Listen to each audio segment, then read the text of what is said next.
live on your tablet, phone, and the KUTV app. This is 2 News Live. Another day, another edition of 2 News Live. Thanks for joining us. I'm Brian Cheney. It is Tuesday, June 27th. We're going to go in depth on some safety concerns around water bodies in the state right now, especially as we near a holiday weekend here, just days away. More of you heading out, so obviously there's some concerns there, given some recent events. Paul Nelson joins us in just a moment with an update on that. But before we dive in, here's a look at what is making headlines tonight, right now on our website, KUTV.com. Just today, Salt Lake County District Attorney Sim Gill releasing his report into a deadly officer-involved shooting. This one happened in Bluffdale last December. DA Sim Gill walked through this incident and determined that the charges against officers relating to this shooting were justified. They will not be charged. Bountiful PD saying pranks by teenagers and young adults are just getting out of control. They say it involves water balloons, Orbeez or gel bead guns, and even paintball guns. Now, parents in this area have mixed feelings. Some say it's harmless fun. Others say it's something kids should not be doing. Police are saying if you are doing this, they will find you and they will appropriately charge you in some way depending on your age. Now, new numbers for summer travel. The good news, airfare is down 13.4% compared to last year, so it could save you some money. But Robert Spendlove, economist with Zions Bank, says the issue is the costs once you get to your destination, costs like food. Finally, in our headlines tonight, you may know this fellow from a number of TV programs over the years. Ryan Seacrest will replace Pat Sajak as the new host of Wheel of Fortune. I thought that Sterling Paulson was getting this gig all the way through, but apparently I was wrong. Now, Sajak confirmed earlier this month that the show's 41st season, which begins in September, would indeed be his last. The Seacrest takeover begins in 2024. He's literally everywhere. As we go in depth tonight, you can always get in touch with us during the show. Use the hashtag 2NewsLive to join our conversation. We would love to have you with us. You can find us on the socials too, Facebook, Twitter, and Instagram. Send me a direct message in any of those places to weigh in. Going in depth here as we did last night, the family of a 14-year-old boy recovered from the Hyrum Reservoir is talking about the kid they loved and urging parents to hug their children just a little bit more tonight. Connor Bowden was swimming in the lake with his family. When he went into the water, he never came back up. His father says Connor had a truly beautiful soul. He spoke with our 2 News' Paul Nelson today. Paul, what is the family saying? What else did they tell you? Well, they're talking about how this kid seemed to be just tighter emotionally and just had a closer bond with so many people. His parents, his step-parents, his grandparents, all of his siblings, especially his baby brother, and just saying this is somebody who went out of his way to kind of spend time with his family, especially doing anything outdoors. He absolutely loved being on the lake at Hyrum Reservoir. And so his father, Craig, sat down with me and spoke to me just what of a beautiful soul that he absolutely was to everybody. And right now, the family is still trying to wrap their heads around what happened because this was just a total shock to them. They do know that they have found the right funeral home for his funeral procedure. However, they're going to do most of the planning for his funeral tomorrow. And there are people, family, friends, who are actually gathering funds for the funeral services. And they have set up an account for Connor Bowden at America First Credit Union. Now, Paul, what did Dad tell you about what his hopes are for other families here that see this, they see this coverage, they see what this family's going through, especially those that are thinking about heading out maybe this holiday weekend on the water? Well, he did. He wanted to say, we typically, as reporters, we ask, the last question that we ask is there anything else that you think is important that you needed to be said? And the thing he said was, like, make sure that you hug your kids close and don't forget to tell everybody that you love them. Now, they are still surprised that this happened in the first place. Connor was actually a very good swimmer, very familiar with this part of the Hyrum Reservoir. And so he would go into that water all the time. He would jump off the exact same dock. And so they're wondering what exactly happened, why he didn't resurface after he went under the water. They can only speculate right now because the medical examiner still has to figure out what exactly happened to Connor. But the only guess that the Bowdens have right now is maybe he slipped before he went under the water. But again, they're just still trying to figure out exactly what happened here, because this is something that this is an area that Connor had been in before. So they don't believe it was shock from the cold. They don't believe that it was anything due to a lack of swimming. And so they're just wondering what happened and puzzled as everybody else. Well, our thoughts are with the family of Connor Bowden tonight. Paul Nelson live for us this evening on 2 News Live. As always, Paul, thank you very much. Now, just this week, 2 situations around water bodies in both Cache and Weber counties that resulted in lives lost. There are grieving families and friends, and the need to remind everyone of the dangers that can come with water recreation, even to the most confident and experienced people around water. I just spoke with a law enforcement ranger with the Utah State Parks this afternoon. They're expecting a busy weekend with the holiday around the corner. His message is simple and hopefully resonates with all of you. What have you been telling boaters or people getting out just on the water in general? Well, our main thing is make sure you have the proper safety equipment. The motto in Utah is if it floats, it's a boat, and that includes paddleboards and kayaks. Life jackets are required to be on every vessel for every person, regardless of age. The required life jacket age is 12 and under. Individuals 12 and under have to wear a life jacket at all times. 13 and older, it's up to their discretion or their parents' discretion, but it must be with you. So for paddleboards and kayaks, most people don't realize they need to have one with them. And if you choose to not wear it, which I would advise against, it needs to be with you on the vessel. It's always best to wear it, because if you get separated from your vessel, it's going to be quite difficult to get back to it, especially with some of the winds you can see in canyons. The winds, the temperature, what are conditions like just right now when it comes to the water itself? Sure. So the water itself can be deceiving. The top level of the water is high 50s, low 60s temperatures, which for a lot can be chilly but comfortable. But when you get down to the lower water column, 3 or 4 feet in, the water temperatures drop quickly because it's not getting the same amount of sunlight. So we're seeing good conditions for boating, but still chilly. And so individuals that might be jumping off of a boat are going to be shocked to see that their toes are in the high 30s, low 40s, and the top is kind of in the 60s. So you want to be prepared for that and kind of acclimate yourself to water. Don't jump in without some partners with you, somebody nearby that if for some reason you had a leg cramp or you swallowed some water, someone could get you out of the water very quickly. Wind is pretty consistent here at Deer Creek. So in the mornings, usually our water is a bit more calm. And the evenings, we see the winds pick up with onshore and offshore winds. It's little things like having a life jacket is great, but you should be wearing it. It should be on you. And you know what I usually explain to people is if you need a life jacket and you didn't think you were going to need it, something went wrong. And so if what went wrong means you had a collision with a boat, or you banged your head, or you passed out from multiple different reasons and you're unconscious, you're not able to swim. And so what I always advise is always wear your life jacket. 80% of drownings nationwide are preventable if you had been wearing a life jacket. There's so many different types now, Brian, with self-inflating ones, water-activated life jackets, child sizes, every shape and style that you would need for your different type of recreations. I don't see a reason not to wear a life jacket. Well, he makes some great points, and we thank Law Enforcement Ranger Chris Nelson for his time this afternoon, stressing those points. It's about 5:38 on this fine, what is it, Tuesday now, Sterling? It is Tuesday. Here's a live look in the southern part of the Salt Lake Valley right now, I-15 Draper. Yeah, just take your time because you're not really going to get anywhere. It's that time of night. Be patient with one another. We've talked a lot about road rage, so let's not talk about it more than we have to. Those are your current road conditions on the interstate, at least the main thoroughfare through Salt Lake. I'm looking outside right beyond this camera view here, and I see sunshine. That's a beautiful thing to see right now. It does not feel like the 4th of July is a week away. No. It doesn't feel like that. I heard you say this at 4 o'clock, too. But it is going to feel like that on the 4th of July and through the weekend of the 4th of July. So timing now is savor this. If you don't want to be Enjoy sweaty. this. This is beautiful weather.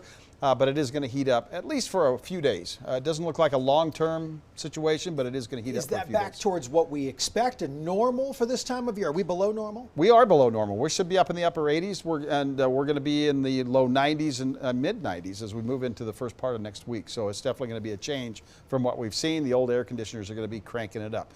So let's get to the forecast. We'll show you what we've got going on. As I mentioned, those temperatures feel pretty nice out there now, but We do have some storminess up to our north, and we have some showers and storms way up there in Idaho and Montana, eastern Oregon and Washington. Low pressure system sitting here. There's a stalled front sitting here across central Utah that came through last night, making our temperatures feel very nice today. But it is creating some wind across the southeastern portion of the state. As we zoom in a little closer, you can see there's a little moisture sneaking into the west desert here out of eastern Nevada. And we had a pretty good line of storms move through the northern part of the state, and they're still moving up into Idaho. It looks like Malad City is the next stopping point for that. Tremont is out of the storm zone right now, but there's another batch of little storms coming up from the southwest along that same line. So we are expecting an increasing chance of thunderstorms over the next couple of days across northern Utah. Here are those winds I talked about, because in the middle of the state here, there's a cold front that's just, well, it's stationary now. It's not really a cold front anymore. It's stationary, but it is keeping these winds going around the Four Corners area. So those die off tonight. And then tomorrow, you kind of see where that cold front is, just kind of sitting here. And along it, we're going to see the winds to the southeast. And then we're going to see in the evening those showers and thunderstorms settling in towards central Utah, as you can see the wind gusts on that wind forecast coming out of some of those storms. That's what those little blobs of orange are. Oh, southeastern Utah tomorrow or Thursday at noon, still seeing a little bit of wind, but not too bad. And of course, the humidity levels are something we're tracking, because when you get below 10%, that's when the vegetation is really drying out. And that will continue to happen over the next several days as the temperatures climb. The humidity levels are going to be quite low. Another nice day tomorrow across the entire state, so get out and enjoy it. 80s and 90s, mid-90s, no triple digits tomorrow. Here's a look at future track. You can see that tonight we've got maybe another little batch of those storms moving through northern Utah, and then maybe a sprinkler or two overnight tonight. And then tomorrow, more showers and storms develop. And you can see there's kind of that dividing line once again, and then those storms kind of fizzle out and die away, and they move toward the south, and we start to see drying conditions as we move into Thursday, Friday, and Saturday, and the temperatures will climb.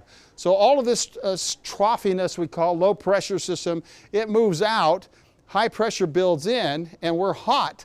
This is July 2nd on Sunday. We're hot, and we stay hot through the 4th of July. And then it looks like we may change that pattern as we move into the latter part of next week. So we're looking at 90s all the way through the 4th of July here along the Wasatch Front. And as we've been talking about, the flash flood situation is not too bad across the southern part of the state. The temperature is 93 in Zion National Park, 96 at Arches. This is tomorrow's forecast. Capitol Reef 81. And it should be dry, but still check the forecast. You never know when one of those storms could pop up. And if you don't want some brown spots on your car the next few days with those isolated storms, wait a few days to wash your car. 90s, triple digits, 107. Sizzling hot Sunday, Monday, 105 on the 4th of July for St. George and Salt Lake City. 80s, 90s, and mid to upper 90s on Monday and the 4th of July. It's going to be rather toasty across the entire state as we continue to see those temperatures become more summer-like. Well, that sounds about right. Summer-like. We've been waiting for that as we look at the tail end of that 7-day there. We really turn it up as we hit Sunday. My goodness, look at Tuesday. Yeah, we haven't been higher than 93 yet. You think there's a chance there are 3 digits that day? It's going to be close. I think not. All right. Yeah. Believe it when we see it. Okay. Thank you, Sterling. You bet. Remember to download our 2 News weather app to know about changes in your neighborhood. You can get updated forecasts and live radar right on your phone. The app is free to download. We are keeping Sterling here because I think this one's interesting, Sterling. Let's go in depth tonight on something many of you are coming across in our mountains over the last few weeks. Have you heard of this before? I have. Okay. So this is not new. I want everyone to know out there it's not new, but maybe a little bit more prevalent. It's red or pink snow. The nickname is watermelon snow. There is a scientific name. You're much better than that than I am, especially in your meteorological realm. See, I couldn't even say your profession. So what is watermelon snow? Is it safe to touch? Where does it come from? I spoke with the Utah State University Watershed Sciences professor who's been studying watermelon snow for years. Interesting stuff. It's very interesting. Even though it's red, and what people commonly see is red, and what people call it watermelon because it's red, it's actually a green algal bloom. So it's a green algae that lays dormant in the snowpack or in the soil during the summer and winter. And then in the spring, when there's enough moisture in the snowpack and there's the right nutrient combination and temperature, that dormant cyst is triggered to actually move into its more reproductive life stage. and it swims its way to the surface of the snowpack with this little piece called a flagella, and then it blooms. And the bloom is what people actually see. So that red pigmentation is part of the blooming reproductive process for the algae's life cycle. And that red coloration is actually a red pigment that the algae produce because they're in a really high UV environment that also is essentially kind of like a desert, more of a snow desert, because while if you're on a snowfield, you're out skiing, you're surrounded by tons of water, but that water is not very accessible. And so you can't just reach down with a cup and drink from, the snowpack. And so they produce this pigment that allows them to absorb solar radiation, which warms up their individual cells, melts the water around them so they have something to use, but it has the secondary effect of protecting them from UV. So I'm very light skinned, so I obviously have a hard time in high UV environments. It's the same thing with humans. People that have more pigmentation in their skin can do better in higher UV areas without sunscreen and other stuff. So algae are the same idea. Are these also harmful to people? So that's a great question, and one that I'm glad you brought up. So there's no human health impact of snow algae directly. They do not harm you if you eat snow algae or drink water that was melted from it. They don't harm you if you come into contact with them. They're totally harmless to humans directly. Their challenge for us and the way they impact human health is more secondarily, and that's because by producing this pigment and absorbing light, they actually melt snowpack. And so they can accelerate the melt of Utah's snowpack just by their presence and their blooming. The same way people talk a lot about dust on snow and how dust from the Great Salt Lake can get onto our snowpack, absorb more solar radiation and melt. Having any kind of imperfection like that in the snowpack drives melting. And so snow algae is the same idea. And so it's more a water resource and water availability timing question than anything related to human health. I mean, I think the main takeaway for me is I'm excited people are noticing it and talking about it. And it's fun for me as someone who studies high mountain systems. And it also shows that, like, while people think of these high mountain areas with snow and ice as being pretty much biologically dead zones, like there's not much there, I think it's the same way as how people have long viewed the deep sea. And now we're learning that actually there's a lot more biologically happening in high mountains. There are organisms, like snow algae. There are these really fascinating things called ice worms, which don't actually live in Utah, but eat snow algae. There's just all this stuff going on in these high mountain landscapes that are, really important, but that we don't spend a ton of time in. So I really enjoyed that conversation with Scott today because he lays it out pretty simple, which is for me always difficult. The complexities of some of the professors when they break things down for you. He brought it down to the level I needed to really understand that. And I hope it resonated to all of you that watched the same thing. What was your takeaway from that? I thought it was fascinating. And it also tells you that there's still a food chain, even at that level of life. You've got this little algae and there's a worm coming after it. So we didn't show his hand movement there of what he did when it was swimming, but he literally went whoop to the top. So it was pretty fascinating, but it's more common this year. He mentioned because of the snowpack, obviously the record winter. Right. That was a portion that we did not include in there, but it was an obvious portion of why we're seeing more of it. It's just a result of what we've had. And all of that stuff that is growing in the snow that makes it why it's going to actually fertilize the vegetation too when it dies and melts, or melts and dies. So funny how they all play it. Everything plays together. Yeah, it's kind of fascinating. Well, thanks for watching 2 News Live. Thanks for joining us for some unique, in-depth perspectives tonight. Thanks to Sterling for being here as well. Great to be with you, Brian. Well, it's not so bad. No, it could be worse.